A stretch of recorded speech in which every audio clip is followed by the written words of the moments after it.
اعوذ باللہ من الشیطان الرجیم بسم اللہ الرحمن الرحیم۔ السلام علیکم دوستو، کیسے ہو؟ امید کرتا ہوں کہ آپ ٹھیک ہوں گے۔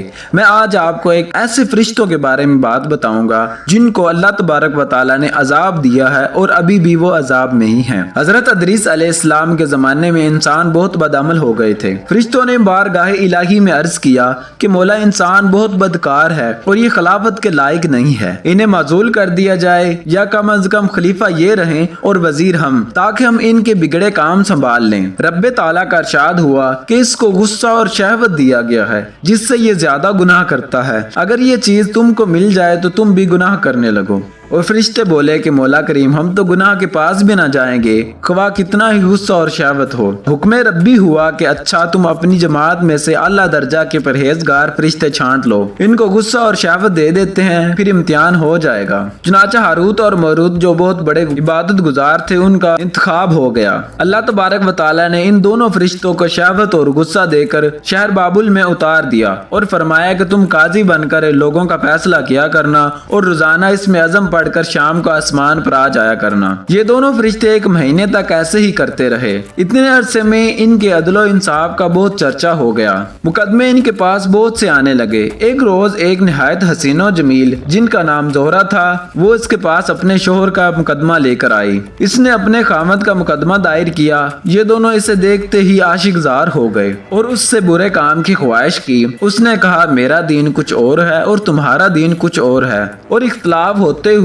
یہ نہیں ہو سکتا۔ نیز میرا شوہر بہت غیرت مند ہے، اگر اسے خبر لگ گئی تو اس نے مجھے قتل کر دینا ہے، لہٰذا پہلے تو آپ میرے بت کو سجدہ کرو اور پھر میرے شوہر کو قتل کرو، پھر میں تمہاری اور تم میرے۔ انہوں نے انکار کر دیا۔ وہ چلی گئی، مگر ان کے دل میں اس کے عشق کی آگ بھڑک اٹھی تھی۔ آ کر اسے پیغام بھیجا کہ ہم تیرے گھر آنا چاہتے ہیں، اور اس لڑکی نے بولا کہ ٹھیک ہے، آپ کا حکم سر آنکھوں پر، آپ آ جائیں۔ یہ دونوں اس کے گھر پہنچ گئے۔ اس نے اپنے آپ کو آراستہ کیا، ان سے بولی، یا تو آپ لوگ مجھے اس میں عزم سکھا دیں یا میرے بت کو سجدہ کر لیں، اور یا پھر میرے ایسے کرو کہ میرے شوہر کو قتل کر دو، یا پھر آپ شراب پی لو۔ انہوں نے سوچا کہ اس میں عزم اسرار الہی ہے، اس کو ظاہر کرنا بہت ظلم ہے، بت پرستی کرنا شرک ہے اور قتل حق العباد ہے، لاؤ شراب پی لیں۔ چنانچہ شراب پی لی۔ جب شراب پی کر مست ہو گئے تو زہرہ نے ان سے بت کو سجدہ بھی کروا لیا، اپنے شوہر کو قتل بھی کروا لیا اور اس میں عزم بھی پوچھ لیا۔ زہرہ تو اس میں عزم پڑھ کر صورت بدل کر آسمان پر پہنچ گئی۔ حق تعالیٰ نے اس کی روح کو زہرہ ستارے میں متصل کیا اور اس کی شکل کو زہرہ ستارے کی طرح بدل دیا۔ جب ان کا نشہ اترا تو یہ اس میں عزم بھول چکے تھے اور اپنے کیے پر نادم و شرمندہ تھے۔ حق تعالیٰ نے فرشتوں سے فرمایا کہ انسان میری تجلی سے دور رہتا ہے۔ یہ دونوں شام کو حاضر بارگاہی میں ہوتے تھے،